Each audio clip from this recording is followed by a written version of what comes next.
காலி பாட்டில்களை திரும்ப பெறும் திட்டத்தை கைவிடக் கோரி டாஸ்மாக் ஊழியர்கள் டாஸ்மாக் அலுவலகம் முன்பு கவன ஈர்ப்பு ஆர்ப்பாட்டம்.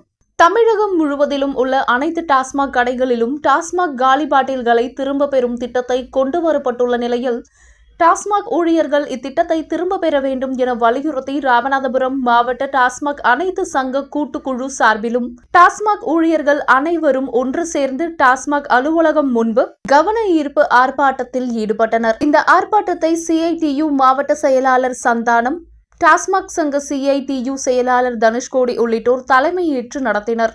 டாஸ்மாக் கடைகள் 10க்கு 10 இட அமைப்பில் இருப்பதாகவும், காலி பாட்டில்களை சேகரித்து சேமித்து வைக்க போதுமான இடவசதிகள் இல்லாத நிலையிலும் தமிழக அரசு காலி பாட்டில்களை திரும்ப பெற ஆணை பிறப்பித்திருப்பது ஊழியர்களை மன உளைச்சலுக்கு ஆளாக்கி இருப்பதாகவும், எனவே இத்திட்டத்தினை தமிழக அரசு திரும்ப பெற வேண்டும் என வலியுறுத்தி போராட்டத்தில் ஈடுபட்டனர்.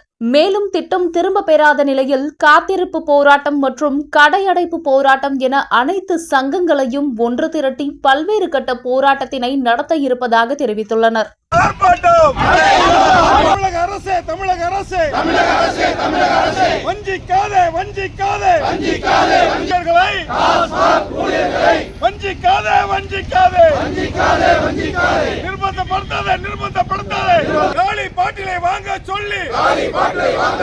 நிர்பந்தப்படுத்தாதே வாங்க